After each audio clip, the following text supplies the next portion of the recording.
So I've also got Yo Mendy Jiminian. Yeah, Yo Hendy. Yeah, I apologize. I apologize to all of the Dominican Republic and Venezuela and Colombia for the butchering of your names. I mean, for like the first three picks alone, innings pitched from them, you've got 1,872.2 worth of experience from Mr. Pimentel, Mr. Gomez, and Mr. Jimmy. Him. You know who he is. Yeah, you picked him. You're listening to the British Baseball Podcast.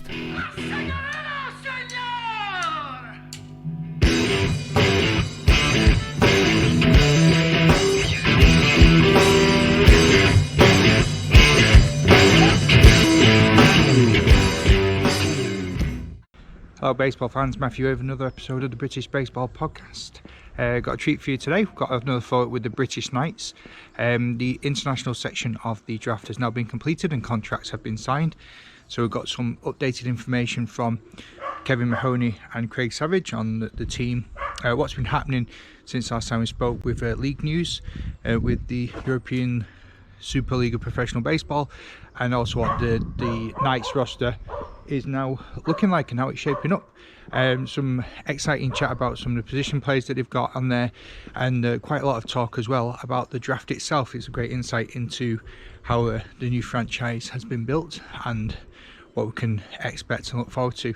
So I hope you enjoy this one. Let us know in the comments what you think, and I'll chat to you all soon. Yeah, there's still a lot of work to be done until first pitch. Cool. Sounds exciting for the people that are not involved, but it sounds about, well, what would you rather be doing, Kevin? Moving house like Craig, or would you rather be doing like paperwork he talked about? I think Kevin would say he'd rather be moving the house. I'll do both. I don't care. It's been interesting. That the paperwork's been interesting. Because some players have agents, some players don't. So dealing with agents, I mean, we had one situation today where that's proven to be a little difficult. And it seems like the player potentially has lost out, Kevin. Is that fair to say? Yeah, that is fair to say. I think he was trying to take advantage of an opportunity despite already working. Yeah. That's a polite way of putting it. It's just the little idiosyncrasies that have to be addressed, of course. Yes, and I will be more than happy to take care of it, as you saw, Craig. Indeed. I have to say. I'll to be a fly on the wall on that one. No, you don't. Not on that one. But yeah, we got some information we can share, and then we can talk all day long about this draft and everything that we did as a group and as our organization and our club did it. I can't speak for anybody else. I don't know what their process was, but our process was, I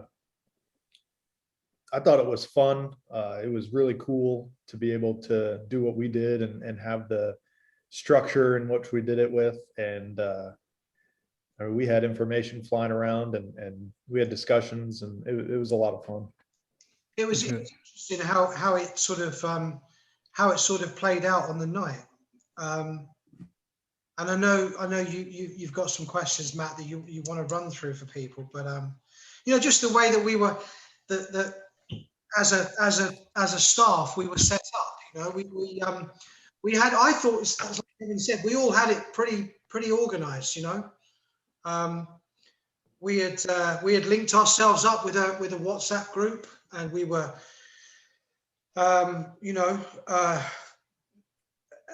microphones in one ear and muting and all sorts of things. It was great. It was quick. It could get quite stressful because left the microphone open, you could be in trouble. But yeah, I did that once. I think we held our own pretty well collectively as a group of four. I agree. That's pretty interesting. Because the only sort of draft experience I've got outside of movies is fantasy sports. So I'm guessing this is 110% nothing like fantasy sports drafts. Yeah, I've never It done. depends on how serious your fantasy draft is. It was my first drafting experience. I've been around the draft room when I was with the Yankees. I've watched how those guys go about it, but and the men and women went about it. And our process was a lot smaller and probably easier to maneuver than their process was with the Yankees. They were also dealing with thousands and thousands of players. I think we were only dealing with about 300 or 400. So it was a little easier for us. And I couldn't have been more pleased with how it went.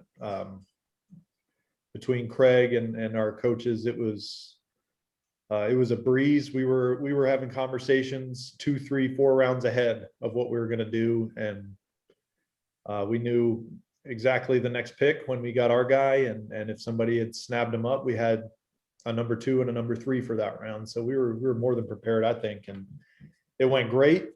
I don't know if we've introduced on the air our coaches yet, Matthew. I'm not sure if that's something that you'd like us to talk about. Yeah, please, by all means. I'm not sure. Have you been able to see any posts on their behalf of any? No. So, No. As we stand right now, we have myself, who's going to manage the team, and we have a bench coach. He's basically going to be the manager on the bench. So he's going to be my right-hand man on making a lot of decisions, taking care of what needs to get taken care of on a daily basis and things like that. But his name is Francisco Leandro. He's from Venezuela originally, but he's lived in the United States. He's married. He's got 2 kids. And him and I have known each other for a long time. Him and I have coached with the Yankees for, I think it was 5 years together before we both decided to come this way and come to Europe. He's, like I said, he's going to take care of the bench coach responsibilities. And we have a pitching coach, Travis Phelps, who's pitched in the big leagues. He's coached with the Yankees as a pitching coach amongst other organizations. And he's coached, I think it was 4 years together we coached with the Yankees, one of which we were assigned to the same affiliate. We coached the Staten Island Yankees together. Yeah. He was the pitching coach at that time, and I was the hitting coach at the time. So Travis and I have a really good relationship, as well as Francisco and I. And the 3 of us are as of now are rounding out the coaching staff. But more news to come with the coaches as we move forward in regards to the other positions that we're going to have available. Have you got any other league updates for us since we last spoke? With everything that is going on right now in mainland Europe, it was announced, of course, that we had to put some certain things on hold, which I think the community is quite aware of, and so our European tryouts had to go on hold. As we stand today, with all of the rules and regulations that are going on, we now are just awaiting clarification in terms of the facilities. It looks as though the Knights team will be based this summer in Abrantes in Portugal. And that is really in order to enable things to go ahead for 2021 as was planned. Although, as Kevin alluded to earlier, renewed dates haven't been discussed as yet. Things still need to be finalised. Authorities still need to be, information still needs to be given to us by authorities. So our hands are tied for certain things, but this is all about a restriction of movement and travel. And so we're going to rotate through, I think I'm right in saying, Kevin, 3 stadiums, is that correct? Yes, 3 different stadiums in 2 different countries. 2 teams are going to share a stadium. We're going to share a stadium with the team from Portugal, and there's going to be times where we'll be the home team and they'll be the visiting team, and vice versa, where we'll switch, and then we will travel through the 2 other stadiums that'll be located both in Spain. I think one's going to be in Madrid, and the other one is in Baranjo, I believe. And just to reiterate what Craig said, it's unfortunately just that's kind of the cards we're dealt right now with travel restrictions, and being able to make sure we start this season this year and get things going moving forward for the 2021 season. And just kind of where we're at, and it's unfortunate, but it's going to be a good thing because we get to play, and we'll sort the stuff out that needs to get sorted out before we get into England and start playing over in England. And I can't wait for that to happen. It's going to be fun, but unfortunately it's just going to have to wait a couple more months until this first season can get in the books, and we can move in, settle into England. Awesome. So what was the day like for you leading up to the draft? I mean, you can skip breakfast and dinner. What was it like for you both, the experience? I was really excited. Like Kevin's had the opportunity to be in a room, within the Yankees organization when things are going on. For me, I remember sitting thinking, what an incredible opportunity, what an amazing situation this is that I'm about to be involved in. And so I just found it really exciting. And just trying to say to myself, this is something that people generally don't get to do. Kevin can talk and elaborate about this some more, but we're in a huge Zoom meeting. We're all on screens, and there's the league administration are there, and things are flashing up on the screen. Spreadsheets are flashing up on the screen, and it was just a really fantastic experience, and one that I have to say I personally really enjoyed. Yeah, it was great. It went smoothly. We had about a 30-minute break. I think once we got into like the 10th or 15th round or so, we took a little break. But typically when we do a draft, everyone's in a giant room where we can all communicate, face to face and things like that. And just another obstacle that this league's had to deal with. And they came up with this idea of doing it virtually, and it was great. The league officials ran it beautifully. We were on timers, so everyone had a set time that they needed to make their selections in, and I don't think there were any issues other than having to take a quick break because it took about 4 hours, Craig? Yeah, I think it was. Yeah, it was. The format of the evening started with the first 3 rounds being, we had, I think if I recall this right, Kevin, we had 5 minutes to have 5-minute intervals with our first 3 draft picks, which then, once those 3 picks were out the way, we went to increments of 1-minute windows. Yeah. So like Kevin was saying, we had to be so prepared about thinking ahead about 3 to 4 rounds ahead, because as Kevin also mentioned, the administrators ran it like clockwork, didn't they? I mean, they did great.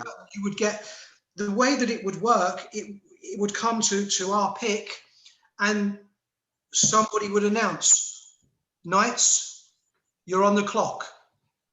And so the clock started, and so at that point we had to have all our ducks in a row, because otherwise you're going to run out of time. So the latter stages of the draft were more pressurized, And as Kevin mentioned, it did go on for a long time. So as the evening went on, people were getting more and more, more and more tired. Yeah. So you had to keep your wits about you, but it was great fun. Yeah, and it was super helpful to have Craig in my ear and to have Francisco and Travis in my ear too. And it was super helpful. We as a staff took every minute of every pick to discuss the next round and who was being selected. For instance, we had a plan going into the draft, knowing exactly who we wanted for the first 3 picks. We had an outline and we had backups. If our pitchers, we were going after pitchers early. I know we can talk about that later, but we wanted to go after pitchers early. We wanted to get our starting pitching in the first couple of rounds, and we were hoping to get a dominant closer in the first couple of rounds as well. And it went perfectly, it went smoothly. And during our selections, for instance, the first pick, we knew Cecilio was our first pitcher on our list. We wanted Cecilio and we wanted Leotis. So once we got called in the first round, we were the 4th pick, correct? Yeah, we're alternating between 3 and 4, weren't we? So yes. So in the first round, we were the 4th pick. So it went 1, 2, 3, 4, 5, 6, and then the 6th pick got the first pick in the second round. So we ended up getting the 3rd pick in the second round. Yeah. So we knew we were taking Cecilio, so we spent 5 minutes conversing on who we thought we would be able to draft in the second round. And thankfully Leotis was around and we snagged him up. And from there, I mean, it just went, it was just every single player that we wanted was available. And if they were taken, we have already discussed who the next player was going to be. I think we got into the mid to late 4th round, I believe, where we wanted to take a catcher in the 4th or 5th round, and we wanted to take a particular catcher. And we ended up getting both the catchers that we wanted, which was fantastic. And we could talk about that more later too, but it was just so nice to be able to say, Travis, who's the pitching coach, hey, Travis, Leotis is available. He's our guy. Confirming with you. That's who we want. Yes. Craig. Yep. Francisco. Yep. All right. Leotis Gomez is our next pick. And if we knew that was going to be the case, we took more time to pick the next one. And we just tried to have fluid communication and make sure that we didn't have a pick come up that we weren't prepared to have a name for. And we could have probably picked for another 6 or 7 rounds the way everybody was prepared. And it was very refreshing and it was just fantastic. I think it said a lot, Matt, about the homework that was done as a staff. I mean, you know, in that situation, anything that we had set down within our parameters could have changed at any time. You know, we could have been all set to go, and then the pick before us takes our prime target, and you know, but it was the preparation that went into all the hard work that Kevin and the guys had done, and you know, again, we can talk about this later about having knowledge about certain players that that Kevin and the guys knew about.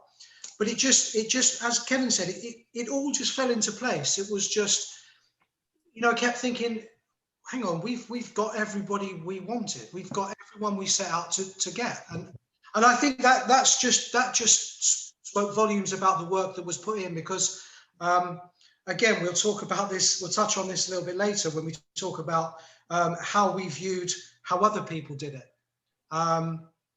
Because there were some times when there was almost some hesitancy, whereas I felt we knew exactly what we were doing. So it was all very positive. Yeah, and just kind of to come back for the question that started my rant and what Craig just said, the beginning of the day, we had prepared, I had phoned with Francisco and Travis separately and said, all right, fellas, we have all the player names. We have all 400 of them. We have videos and we have the information we have. Let's dive into it, and we'll each take, for instance, I started with the pitchers with Travis. I said, I'll take the first 100, you take the next 100, and we'll compare notes. And Travis went above and beyond and just went through all the pitchers, and it took him about 4 days of every single day video, and looking up statistics on the internet, finding baseballreference.com statistics. Francisco did the same thing. And, there were some draft picks that we had that we decided to select certain people based on things we saw in their video and things they've done in the past. I think I don't remember who it is, but I remember having a distinct conversation with Travis about a pitcher. We drafted a pitcher on one pitch. He sent a video in with one pitch. Now, we had a lot of information on him, and we'd reached out to people that have known him or seen him play, but in everyone else's eyes, if they knew him or not, they saw one pitch from him and saw how old he was and what where he's played, and that was it. And we took him somewhat high because of that one pitch and because of all the work that Travis did and finding background information out. So we did that for about 4 or 5 days, and then I spoke with Travis and Francisco separately again and said, all right, now let's go through positions. I want to know your top 20 starting pitchers. I want to know your top 20 mid relievers, and I want to know your top 10 closers. And Travis broke it down even further. He broke it down into players we deemed as starters, players we deemed as piggyback starters, or guys that could go 4 or 5 innings in case a starter blew out in the first 2 innings and got shelled or something. And he gave me a list of like situational guys, guys that'll have a lot of success for lefties or righties only for those situations that might come. And he gave me a list of setup guys and closer guys. And I was like, dude, you went above and beyond for that. And to reiterate what Craig just said, that alone, and Francisco did the same exact thing. That alone made our jobs as the front office selecting the names so much easier. And Francisco did a great job of breaking down. I asked him, give me your top 20 outfielders, and he gave me his top 20 center fielders, left fielders, and right fielders, and outfielders who play infield as well.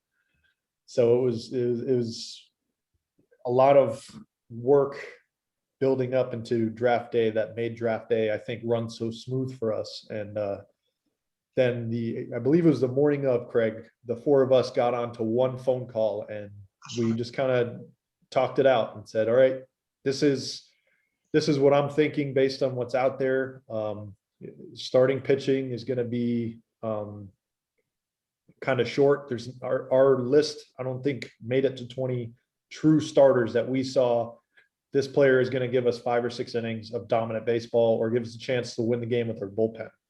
I think we had 19 or 20 tops, and that we needed to get as many of those guys as we can. There was an abundance of relievers and an abundance of closers, but not starters. So we decided to go ahead and attack starting pitching right away.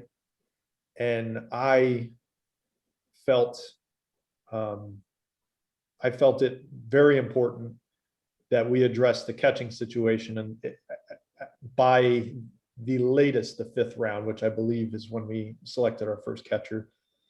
And we had a plan for if catchers got drafted in the 1st round. We had a plan for everything. And because we decided to take all that time and effort out of our days, and I mean, like Craig said, he was moving while this was happening. It was difficult to organize, but it worked out, and worked out really well in our favor, I believe, for this 2021 season with everyone that we selected. And it's gone to show their communication with us and how quick and responsive they are. They're just as fired up as we are getting this thing rolling. And yeah, so we discussed everything that we needed to discuss, and it was basically sit and watch what everyone else does and stick to our plan. And I think Craig had to talk me into staying to our plan. I think we were in the 3rd or 4th round, and I was like, man, look at all these guys that we want. They're still here. Nobody's touching them. And no, let's stick to the plan. The plan's going to work. Let's stick to it. And it worked, and it worked out really well in our favor, and in our opinion too. Yeah, from what I can see from the picks he made as well. I mean, talking about Loris Gomez, who you took in second overall pick, was the fact that is he going to be your Ichiro? You know, with him having over 500 at bats, is that anything that played part in his selection as well, or is he? Do you think he's just going to be used for his pitching tools? He's coming into. He'll most likely be one of our first or second starters. That's what I see Leotis coming in as, and Cecilio. Those two guys are going to be our 1 and 2 punches. We took Cecilio first because to have a left-handed thrower with the type of velocity that he has and the success that he's had, I don't think there was any other lefty starting pitchers with his velocity available. And we decided to go with Cecilio. Not to say that Leotis isn't as good, if not better.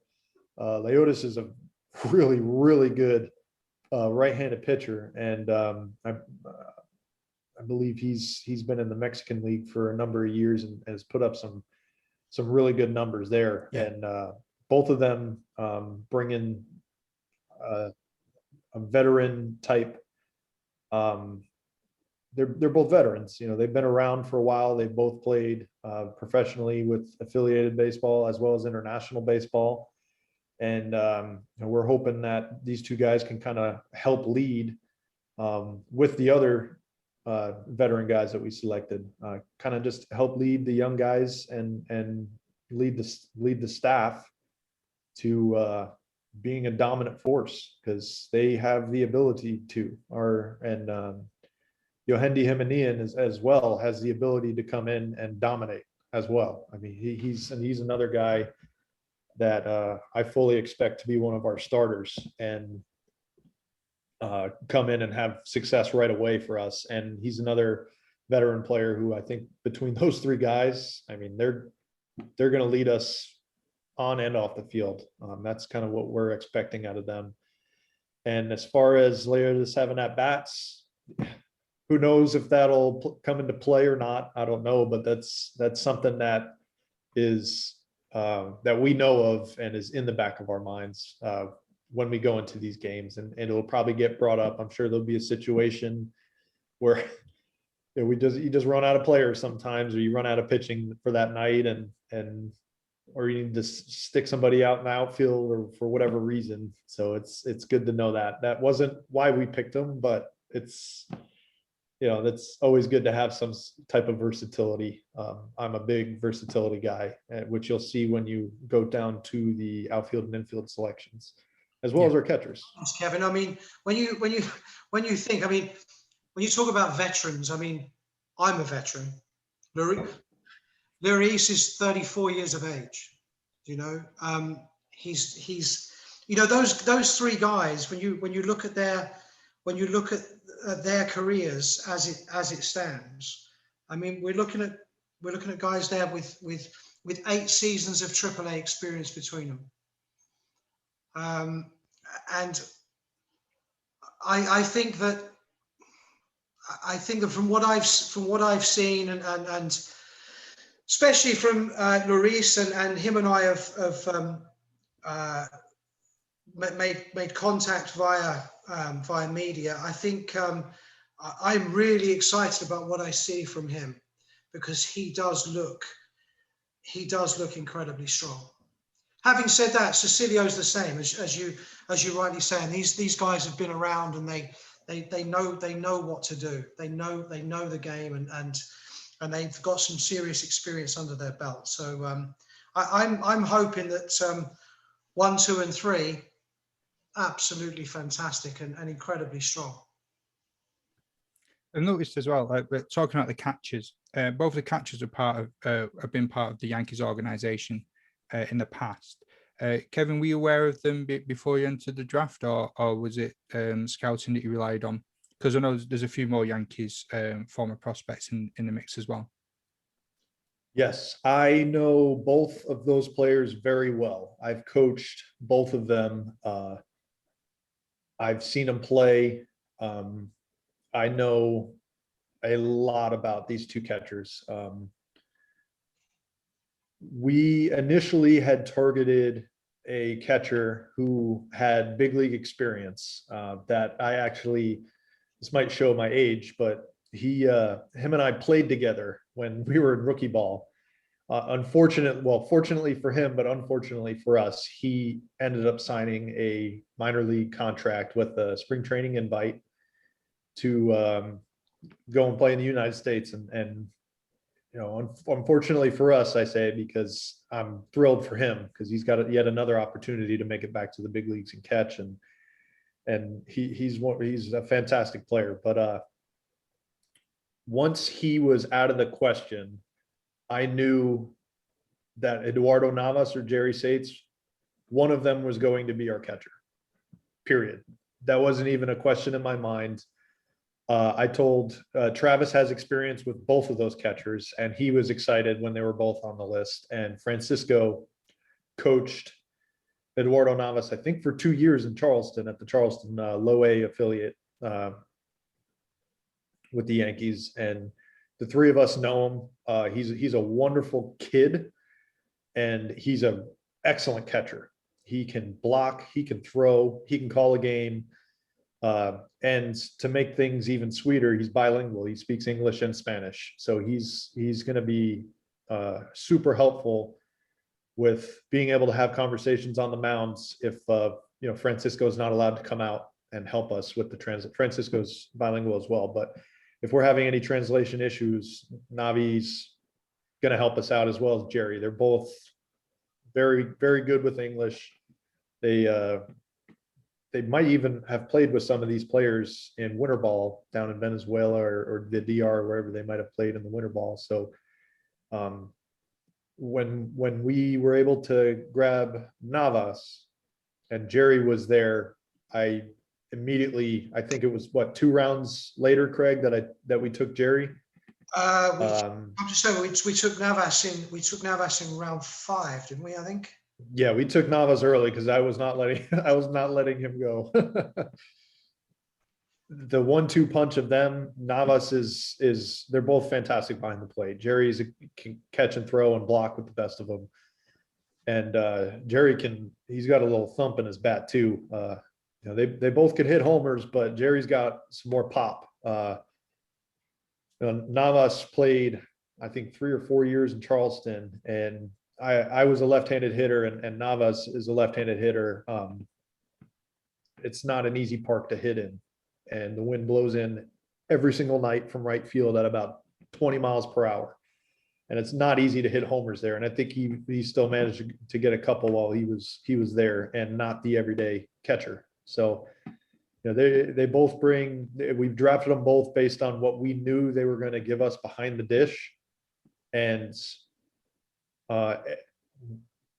Jerry is more than likely going to see some at-bats, probably at first base and DH too, depending on the DH rules and things of that matter, where if we can have him come off the DH and do a double switch to where Jerry could catch if Navas needs to come out for whatever reason, tough lefty or something. So we have a lot of flexibility with our catchers because they both can start in this league and perform at this league. And I was thrilled to be able to get both of them, let alone just one of them. So I'm very happy with that. And to have the experience I have with the two of them made it even more of an easier decision for us, because we know exactly what we're getting out of them. They're going to work their butts off. They're going to give everything they have, and they're going to do anything they can to help their teammates. And that's something that I believe we discussed on the previous podcast, that team first guys is who we are after. And both of these guys are team first guys. And to have that behind the plate is invaluable, in my opinion. And did you have being bilingual as something that you looked at as well as all the numbers and stats and the figures? How important was the language barrier when it came down to your draft selections? It played a role to some degree. We weren't looking at two players and going, this player can speak English, so we're going to take him. That wasn't the case. I don't care if these players can't speak English. I don't. We will find a way to give them the information they need to perform, and we will find a way to get what the information they need from us to them. There's, in my mind, if I need to go and spend a couple $100 and continue working on my Spanish, which is okay, not great, I'll be able to communicate with all of these guys on the field. Talking about passports and visas and things like that, no chance. But in terms of baseball, I'll more than confident I can speak with them and understand what they're trying to say, as well as they'll probably understand me better than I understand them. But it didn't matter. We're going to find a way to make it happen. If I need to send Francisco out there instead of myself to make sure we're on the same page, we'll figure it out. I'm not worried about that at all. We're after talent, and we were after character players. And that's really what kind of rounded out a lot of our selections, where you might be as good as this player, but we might have had a discussion with somebody and just really liked what they heard. And not to take anything away from the other player we didn't select. They could be just as a quality character player as the one we selected, but we knew as opposed to hoping, and we wanted to make sure we selected the team first guys. That's interesting, because some of the stuff that I've seen, and as well, there are some exciting characters that you have selected as well as the talent. Who do you think are the marquee signings, and who are the players you think the British baseball public will be excited to see? That's a great question. When you say marquee, what do you mean by marquee? I have an idea. I just want to be clear on what marquee means. Well, who do you think is like the cherry on top of the cake? I suppose a question I could have asked first beforehand is how would the draft selections plan out? Because like if it was a fantasy sport, you know who your first round players are because you've got like 12 of the best that are out there, and then it goes down into sort of tier. Was it just a case of it was like all names on a spreadsheet and you highlighted who you want, or did you have it set out into tiers? So we had a giant spreadsheet of I called it my short list. It was the list of players that we want. And if they weren't on that list, we didn't take them. We didn't select them. And if they were on that list and available, we had them ranked 1 to whatever. And we kind of started from the top and worked our way down. And from there, it's hard to say who to be excited about because of how quality this roster is top to bottom. But I would have to say that those 3 players that we named earlier, the 3 first picks, Cecilio, Leotis, and Yohendi, those guys have AAA experience and a lot of it. And they got guys out in AAA. So I'm excited for every single one on this roster. I can't wait to see them all play. I think everyone will be really excited for the Knights, but if you were to ask me that question 100 times, I'd probably just lean towards our veteran pitchers. Pedro Fernandez falls into that category. He's an electric closer. He's probably going to be our closer, or late game guy, depending on situations and things like that. But he's another arm that's electric. We have a couple of young arms in the mix that have thrown and touched mid to upper 90s recently. So, it's hard to just say this guy, because there's just the roster's kind of oozing with talent, and it's really hard to just pick one or two guys out. But just having the AAA experience, I think that's the most exciting for people that haven't been able to see that with their own eyes yet, if they haven't. Which is the correct answer. You get 10 points. You mentioned before as well that you managed to land like pretty much everyone that you had on your target, all your targets on your spreadsheet. Were there any that you missed out on, or any that you sniped, or vice versa? Did you get any messages from the other managers going, "Oh, I really wanted that player, and you got him like a pick before me"?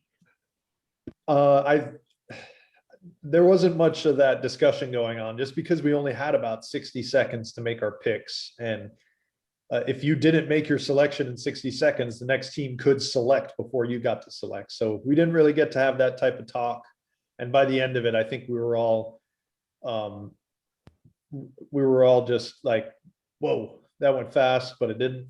So, we didn't get a chance to have that friendly banter, but we had made some selections that just unfortunately we couldn't get 100% committed to come, whether it was because of a previous engagement or a better opportunity somewhere else that they thought was better. We had a middle infielder, I won't say his name, but we were really, really excited about him. Probably one of the fastest players I've ever seen play baseball, and that includes a couple guys that are in the big leagues. Oh, wow. We were really, really excited about him, and just unfortunately, we just couldn't come to an agreement to allow both parties to be satisfied, and we had to part ways, and it's part of baseball, though. It's part of professional baseball, and dealing with contracts and dealing with international paperwork and things like that. Sometimes you just can't do it, and unfortunately, we couldn't do it for him. And really, that was the only one. I think we had another guy that ended up being injured, and he had to shut down, and he won't be joining us. But that's really it. I mean, we nailed the roster pretty quickly, and we had to make some changes. But the guys that we had prepared to fill in, if the opportunity arose, they were all on our short list as well. So we really made out, in my opinion, and top to bottom. So it's cool. Two players as well that you picked up, which I think look quite interesting, are Alex Jr. and Joseph Monge. Is it Monge? Joseph Mohi. He's yes, he's from Puerto Rico. And Alex Jr. is from Nashville, Tennessee. I know Alex Jr. very well. I coached him not directly on his affiliate, but I think it was 2 years that him and I have experience together while I was coaching the outfielders, which he is. And between Joseph, Alex, and Jonathan Reynoso, who's our third outfielder, the three of them can play center field, the three of them can play left, and three of them can play right. So I'm really excited about all three of them. And just Jonathan Reynoso, I coached against him when he was with the Cincinnati Reds. And I liked what I saw when I saw him there. So yeah, those three guys I'm really excited to have out there, because in my opinion, just knowing what I know about the three of them, fly balls are going to be outs, and our pitchers are going to be really happy to have them. And because I know I am. You think Reynoso will be the centre fielder considering he's the Reds, and you've got a former Yankee and a former Red Sox on either side of him? Or do you think that do you not think that'll be an issue? Joseph's a little bit older as well, a little bit more experience. It's got some double-A ball experience, got a couple of seasons in double-A, as has Jonathan. So again, I think from an outfield perspective, those picks were really positive. The guy that shall remain nameless, who Kevin was talking about as a middle infielder, also played the outfield. So it was important that and with the kind of speed that he has, it was important to make sure that we replaced him, and we replaced him well. And so those three guys, I think, were good, strong choices. So with the sort of the gaps are left within the roster to fill, what sort of players will be looking for in the European draft when it eventually goes ahead? Great question. We are going to have some more conversations as a staff about that. It just kind of depends on making sure that everyone's 100% confirmed that everyone will be there. We're still working through some stuff that needs to solidify everyone being on a plane and getting to Europe to be able to play. But if I expect all of our players, their paperwork is in line and stuff, so I expect all 18 of these guys to come. And we're gonna need some more help on both sides.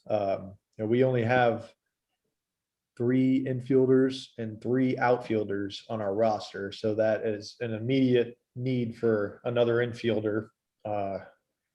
We're gonna need a utility infielder to be able to play around and move around and give guys some days off when needed. We're gonna need another outfielder, and we're gonna have a DH, so we're gonna need another player to be able to hit in the DH spot, to give opportunity for the other players that aren't playing every day to get some at bats as well, and to take a load off their feet for a day.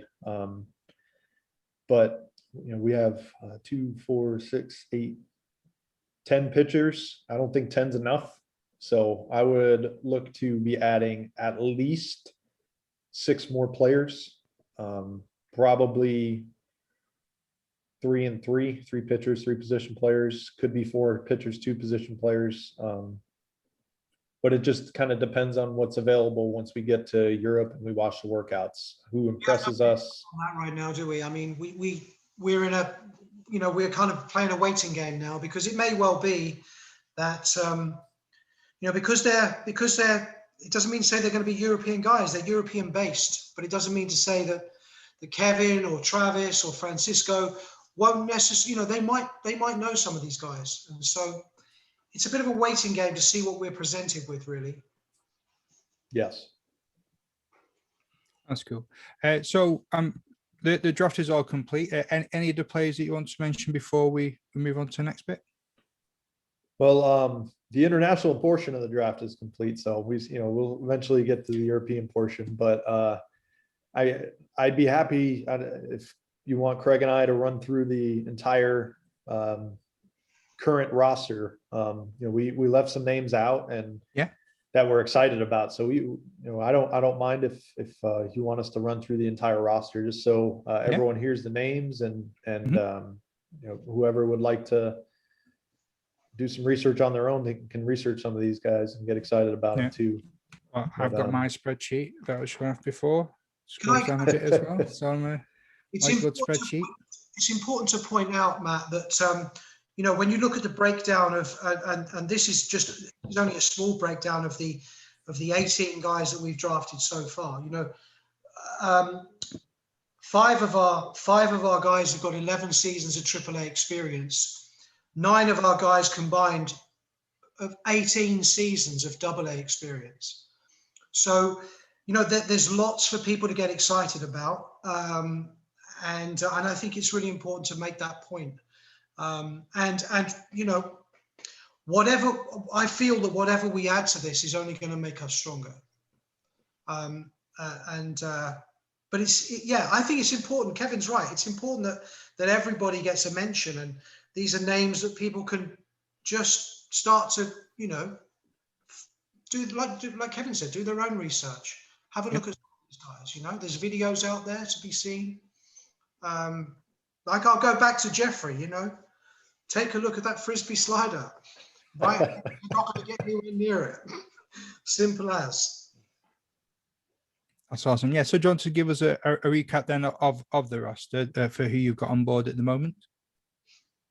Yeah, sure. Craig, do you want to run through the pitchers and I'll run through the position players? Yeah, sure. And should we work on pronunciation here or what? I'll help you out. Yeah. If needed. So as we've already mentioned, Cecilio as a left-handed starter, Luis Gomez and Yohendi Himanian. We also have a couple of younger guys. So Jeffrey Nino, right-handed rookie pitcher. Luis Rico, who has AA experience, a left-handed guy. Kevin also mentioned Pedro Fernandez, right-handed pitcher, Dominican guy with AAA experience. I think he's one to look at. One that I think deserves a real mention. Kevin, I'm sure you agree with this. I'm really keen to see how this guy develops. Fredo Garcia, Pirates guy, 3 years in AA. Yep, really excited about him. I mean, and he's a big unit, isn't he? He's a big boy. 220 pounds. He's a big boy. Yeah, 6'2" as well. He's he's got some impressive numbers to back it up as well. Yeah, so I think that's a name to watch out for. Louis Valdez, that's interesting. Throwing hard. Hard throwing young player. And so very, very interesting. Somebody else who didn't get mentioned with AA experience, Fredo Garcia, right-handed pitcher, Venezuelan descent from the Cardinals organization. I think he's going to be interesting. And then another young guy who I believe, Kevin, off the top of my head, was with the Washington Nationals, Abraham Giraldo. Yep, Abraham Giraldo. Yeah, he was with the Nationals for some time. Young right-handed pitcher, throw some gas. Travis is going to be really happy when he sees our guys in action, and he's going to have a lot of talent to work with. So, but yeah, our pitching staff is it's really nice to look at. You look at just the bodies on these guys are strong. And then you kind of see the video of them throwing, and you see their arm actions, and you see how their ball moves. And I think we pieced together, so far, we've pieced together a staff that meshes really well, that can go through a game really well and start to finish, kind of just be very fluid. But it also gives the opposing teams different looks. We're not just bringing in 4 right-handed starters with the same arm action. There's a couple guys that have some what I would call is like funk in their arm, or in their windup or their delivery. Just a different, whether it's a head jerk or an arm angle or something of that matter, that will throw guys off and just be different. So we might have 5 or 6 guys throwing 95 plus, but they're not coming from the same arm slot, and they're not moving the same way, and it's going to be a pain. See if you can get the slowed down video of Jeffrey pitching. Nickname, I'm not that might give it away. Yeah, so that rounds out the staff. our position players, we stand right now. We spoke about Eduardo Navas and Yep. Jerry Sates, both catchers. Our infielders, we are sitting at Asdrubal Alvarez, who's a former Yankees young player, middle infielder. Alexis Infante, another infielder that probably plays all three on the left side, second, short, and third. And Fidel Almario, who's got, from what we've seen, really good hands up the middle. I can't tell you who's going to play where. I have a feeling we're going to kind of rotate around for the first couple of series and see kind of just where, who meshes with who up the middle, who meshes on the left side better, and who can place them first, depending on what we can continue to get. And then our outfielders who we discussed, Joseph Mohi, Alex Jr., and Jonathan Reynoso. All three can play all three. And I mean, what better position to be as a manager to have three center fielders running around your outfield. So those three guys we're really excited to have. And that kind of rounds us out as a complete roster for now. It's not a complete roster, but just for the international portion of it. And we're really excited to fill in some pieces where we need. And, like Craig mentioned before, there's some players over there that we are aware of that we've either seen in affiliated baseball, or Craig has some experience with some of these guys and some of the other coaches, discussions with other people and coaches that we've been hearing some names to look out for. So hopefully when we get that done, we'll see these guys and we'll round this roster out and be a force to reckon with in 2021. Yeah, indeed. Did at any point it sort of come across your mind how important this initial draft would be, with it being a brand new franchise and the initial draft? Or did at any point you have like a random sleepless night, or are we just cool and calm all the way through it and just be like business as usual? For me, I am going to be cool and calm because the start of this roster is really strong. We still need help, but I'm confident that between the information Craig has and the information that we've all shared together and will continue to share moving forward, I don't see us having to worry too much. I know when I need some information from somebody, I'm getting more than quality information, and vice versa. If Craig needs information from me or the other coaches, we're all on point right now with what we're seeing and what we're talking about. So I think it's just going to be business as usual. Building up to this portion of the draft, I don't think I slept all week, but that was mainly because I was watching 100 to 150 videos every day, all day and night, making sure that I gave every video and every player that I saw an opportunity to surprise us or show us what they got, and to take every pick every player as if they're going to be our first pick, and kind of go from there. So from here on out, I've been sleeping well, and I'm more excited and restless about the season starting than anything else. So, do you know how I know that you drafted well? Apart from you telling me that you drafted well, every time you've mentioned one of your players, you've had the biggest smile on your face when you're talking about it. Well, I'm excited about them. I don't know what else to say. They have a lot of talent, and all these guys were on the top of our short list, and we got them. And it's reassuring to know that the players that we got are the guys we wanted. And we'll just see how we play out with the other teams and see how we play out for the season. Awesome. So when the draft was finished, you think we're happy, Matt? You want to wait? Oh, I was just about to say, you think we're happy? Wait till you see Alex Jr., the smiliest kid in baseball. he's got one of the best smiles in baseball. Man, he is the smiliest kid in baseball. He's a wonderful person too. I'm thrilled to have him. Saw an interview with him on Pinstripe. What's it called? Pinstripe Plus. Yep. Yes. Pinstripe Plus. Yep. Yeah.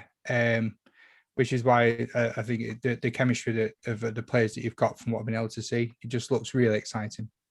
It does. It looks top. He's a great kid. I've done nothing but enjoy being around him as a coach and had fun watching him play. And the fact that we were able to get him is, I'm thrilled. I'm thrilled because he's going to be a great piece to the roster, and he's going to be a very important part of our team. That's cool. So after the draft was completed, what was it like afterwards when the dust had settled? Did you guys just stay on and have a chat afterwards, or is it like, well, we've got to go and have my tea? Was it an interesting chat afterwards? I think we were all kind of beat. I know I was beat.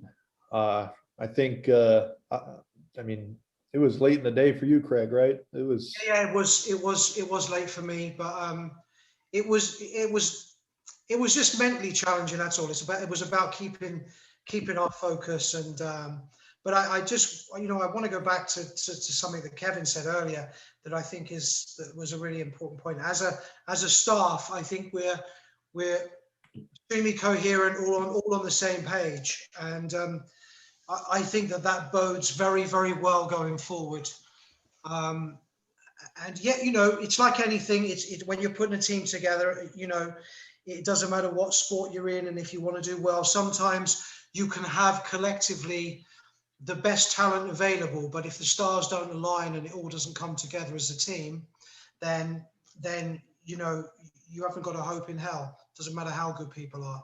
So from what I see and from the work that we're doing as a group, I think it's all very positive. But at the end of that particular day, I think we were nothing but pleased. Kevin, probably fair to say that we couldn't possibly believe that we got most of what we wanted. I don't know. I was very jittery. I was like a kid in a candy shop, excited. I was scratching my head when we were making our final selections. Like, wow, we got this guy this late. This is unbelievable, and we're just thrilled.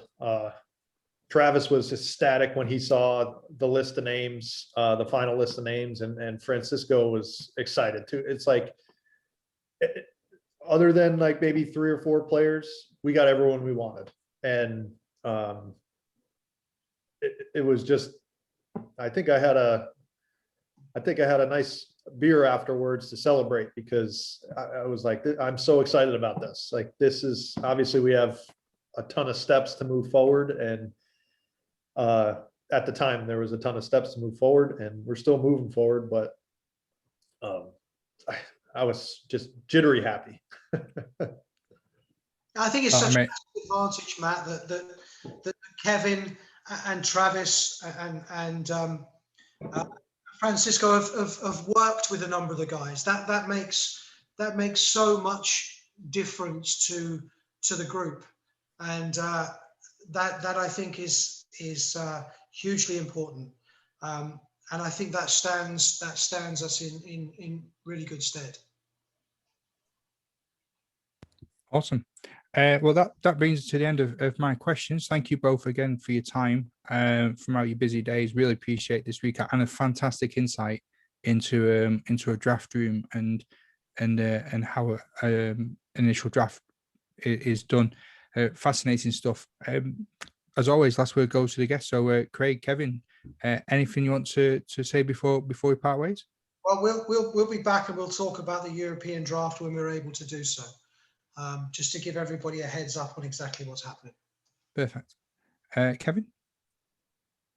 No, I'm just really excited to keep going forward. We're getting close to having this whole thing come to fruition and have first pitch. And I'm just very excited. I hope everyone's excited. I know the change for 2021 to being in Abrantes isn't ideal for everyone, but it gives us a chance to play, and it gives England a chance to see their team compete.